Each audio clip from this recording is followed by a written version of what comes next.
हर एक इंसान जीवन में कोई ना कोई गलती करता है, कभी अनजाने में तो कभी हालातों के चलते। लेकिन जीवन में अगर हमें सच्चा पछतावा हो और सच्चे हृदय से प्रायश्चित करने की भावना हो तो भगवान भी उन पापों को क्षमा कर देते हैं। हिंदू धर्म में एकादशी व्रत को अत्यंत शुभ और पवित्र माना गया है, क्योंकि ये व्रत न सिर्फ शरीर की शुद्धि करता है बल्कि आत्मा की भी। और उन्हीं एकादशियों में से एक है योगिनी एकादशी। कहते हैं इस एकादशी की कथा सिर्फ सुन लेने से भी मनुष्य को पुण्य प्राप्त होता है और उसके पाप नष्ट हो जाते हैं। तो चलिए अब आपको ले चलते हैं एक ऐसी रहस्यमयी कथा की ओर जिसमें छिपा है मोक्ष का रास्ता, धर्म की सीख और जीवन की सच्चाई। योगिनी एकादशी की व्रत कथा। बहुत समय पहले की बात है। स्वर्गलोक में कुबेर नामक राजा का शासन था। वे शिवजी के अनन्य भक्त थे। उनका राजमहल सोने चांदी और रत्नों से सजा हुआ था और हर दिन शिवजी की भव्य पूजा होती थी। इस पूजा का कार्य उनके बगीचे के एक माली हेमाली को सौंपा गया था। उसका काम था रोज शिवजी के लिए सुंदर सुगंधित फूल तोड़कर पूजा के समय पहुंचाना। हेमाली न सिर्फ सुंदर था बल्कि उसकी पत्नी विशालाक्षी भी अनुपम रूपवती थी। एक दिन जब वो फूल लेकर आ रहा था तभी उसे अपनी पत्नी की याद आ गई। उस मोहपाश में बंद कर वो सीधे घर चला गया। पत्नी से मिलने और प्रेम करने में इतना रम गया कि पूजा का समय निकल गया और फूल भी व्यर्थ हो गए। जब समय पर फूल नहीं पहुंचे तो कुबेर को चिंता हुई। उन्होंने अपने सेवकों से पूछताछ की और ध्यान से देखा कि हेमाली पूजा में नहीं आया।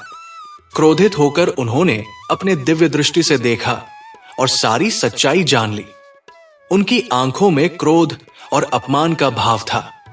उन्होंने हेमाली को बुलवाया और उसे श्राप दे दिया। कुबेर बोले, तू शिव पूजा जैसे पवित्र कार्य की अवहेलना करके अपने भोगविलास में मग्न रहा है।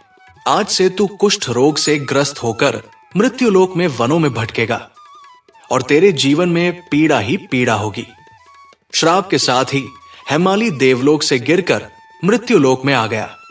उसके शरीर पर भयानक फोड़े फुंसी और कुष्ठ रोग फैल गया। वो बदसूरत, लाचार और दुखी हो गया। जंगल जंगल भटकता रहा। लोग उसे देखकर डरते। कोई पास भी नहीं आता।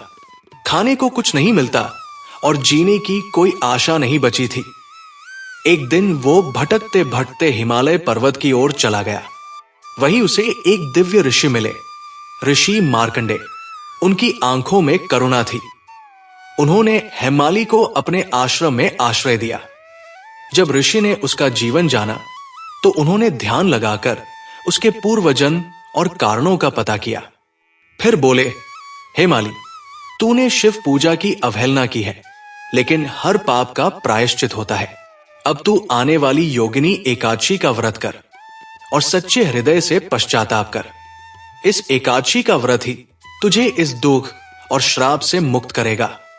हेमाली ने ऋषि की आज्ञा का पालन किया। उसने कठिन तप और नियमों के साथ योगिनी एकादशी का व्रत रखा।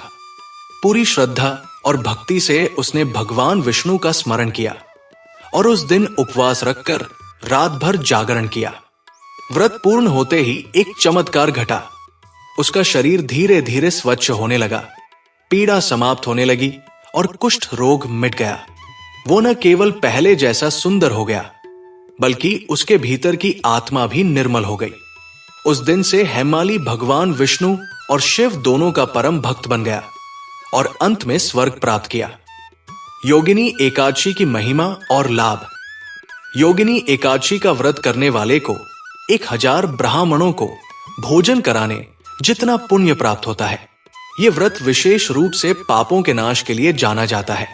यदि किसी ने जाने जाने में किसी जीव का अहित किया हो, व्यभिचार किया हो या मन, वचन और कर्म से किसी को कष्ट पहुंचाया हो तो इस एकादशी का व्रत उसके सभी पापों को क्षमा कर देता है। यह व्रत विशेष रूप से उन लोगों के लिए लाभकारी है जो जीवन में परेशानियों से घिरे हैं, जिनका भाग्य उनका साथ नहीं दे रहा और जिन्हें लगता है कि उनके कर्म ही उनके जीवन की बाधा है। योगिनी एकादशी में भगवान विष्णु की उपासना की जाती है। लेकिन इसमें भगवान शिव की कृपा भी विशेष रूप से मानी जाती है। जो स्त्री या पुरुष इस व्रत को विधि पूर्वक करता है वो न केवल सांसारिक कष्टों से मुक्त होता है बल्कि अंत में विष्णु लोक की प्राप्ति करता है। योगिनी एकादशी व्रत की सरल विधि। योगिनी एकादशी का व्रत आषाढ़ मास के कृष्ण पक्ष की एकादशी तिथि को रखा जाता है। इस दिन व्रती प्रातः काल ब्रह्म मुहूर्त में उठकर स्नान करता है, स्वच्छ वस्त्र धारण करता है और भगवान विष्णु की प्रतिमा को पंचामृत से स्नान कराकर फूल, धूप, दीप, नैवेद्य अर्पित करता है। दिन भर फलाहार और जल से उपवास करता है। पूरे दिन भगवान विष्णु के नाम का जप करता है, नमो भगवते वासुदेवाय। रात भर जागरण कर भगवान की कथा और भजन करता है। अगले दिन द्वादशी तिथि को ब्राह्मणों को दान और भोजन कराकर व्रत का पारण करता है। अब सोचिए, एक माली जिसने बस एक दिन पूजा में लापरवाही की, उसका जीवन कितना बदल गया। लेकिन जब उसने योगिनी एकादशी का व्रत किया तो न केवल उसकी बीमारी चली गई बल्कि उसका भाग्य भी चमक गया। यही है हमारे धर्म की खूबसूरती, जहां हर गलती का प्रायश्चित है और हर भक्त के लिए क्षमा का द्वार खुला है। तो इस योगिनी एकादशी पर सिर्फ कथा न सुने, उसका भाव समझे, व्रत करें और एक नया जीवन आरंभ करें। क्योंकि जब हम सच्चे मन से भगवान को पुकारते हैं तो पूरा ब्रह्मांड हमारी सहायता करता है।